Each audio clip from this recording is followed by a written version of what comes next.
Peace and light, peace and light, peace and light.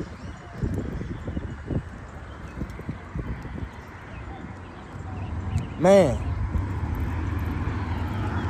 just the other day, I did an amazing build, you know what I'm saying? I did an amazing build to a point where I was building, and I was building real deep about some stuff, about a lot of stuff, and I might post that. I'm gonna try to find a way to post that on here on YouTube. But you can find that build on the Mind Body Nexus podcast on Stereo. Just go to Stereo app and look up the Mind Body Nexus podcast, and you can hit up some of those podcasts. And we had a good dialogue. A lot of us had a good dialogue. I had some good dialogue with some brothers. Even a brother from Africa had touched in, you know what I'm saying? And I was just speaking about a lot of amazing things about connecting to nature, to the nether root. You know what I mean? Connecting to the nether root, the natural existence. And I was putting a lot of jewels on there, and I didn't want to put too much out there because I got a lot of that in my own book. I got a lot of that information in the book, so I'm not going too much, you know what I'm saying? But we was building real deep, and it was a good build. Real good build. And I tell people all the time, man, that when you go spend time out in nature and connect, and even if you in the midst of you know what I'm saying, if you're in the midst of chaos, you know what I'm saying, you can still steal your mind. Keep your mind calm, cool, collect. And I was talking about how a lot of us got our priorities mixed up. Got a lot of our priorities mixed up.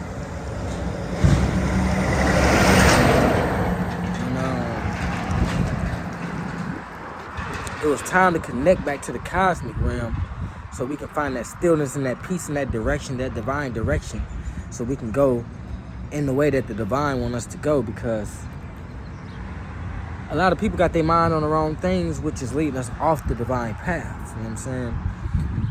And the build, I want to put the build on here, and on come Monday, I'm going to be touching on serpent energy.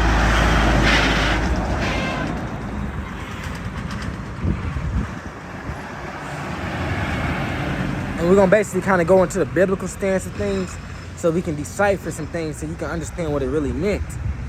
Because a lot of people pick up these books and stuff like that, these holy books, and they get things. You have to understand the science of etymology. You know what I'm saying? Get you an etymology dictionary. Don't get an American Standard Dictionary. Get an etymological dictionary. If you can find an ancient etymological dictionary, something that predates this age and this language that we speak now, you'll be able to get the correct definition of things. And another person tuned on, and he was talking about something about Christianity was in Africa, which I read something about that. But I said the Christianity that we got today, that wasn't the same Christianity back then. See, when the Romans came in and whatever like that, the Romans and the Greeks, they kind of took Christianity, because it did kind of originate in Africa, but that Christianity back then, it still had ancient ties to the ancient symbolism. This is the cross that they was being used.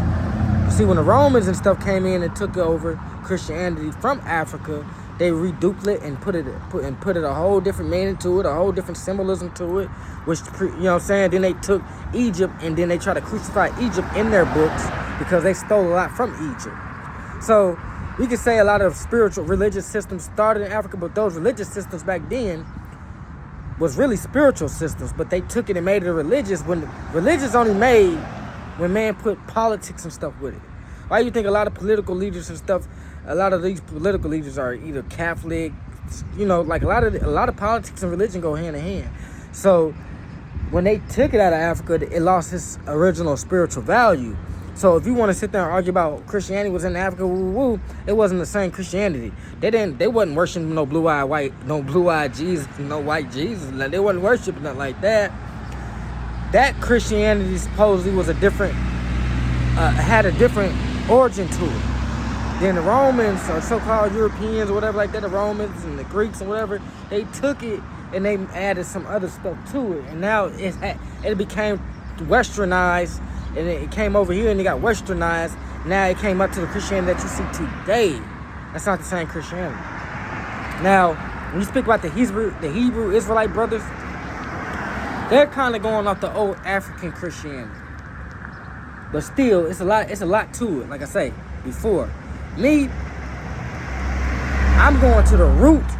Even before all that came into picture, the root of everything was based in the spiritual system. You know what I'm saying? So that's what that whole religion was really politics, but they try to add spiritual in it and mix it up and say religion is spirituality and this and this and that. And it's just a lot of stuff mixed up, and I don't want to speak too much on it because I still got to do my own research on a lot of stuff, but I do know that much about that origin of it. And I don't like speaking on things that I don't know exactly, because I'm still, every day we still learn. But at the end of the day, I do have that understanding that a lot of that was taken and westernized. So what you see today ain't the same thing that you seen back in ancient Africa. It's a whole different concept. Just like if you look at the Egyptian statues, you're gonna see Isis, or Osset Isis. She has a baby in her arm, the little Egyptian baby. That's Haru. All right.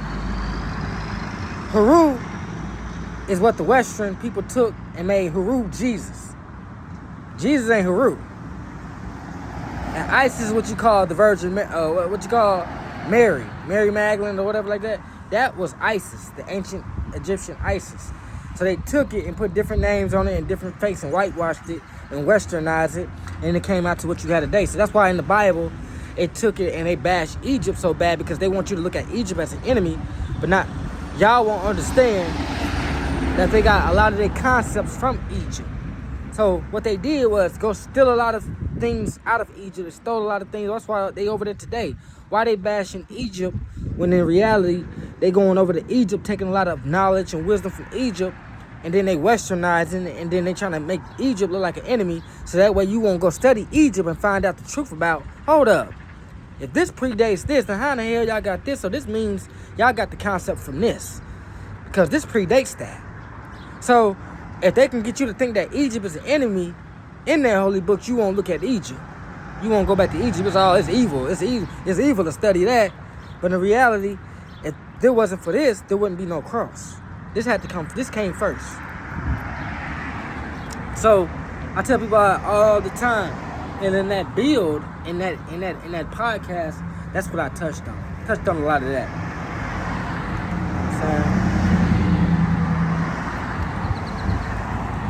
So for those that's on the path, when you on that chosen path, when you stand out, when you do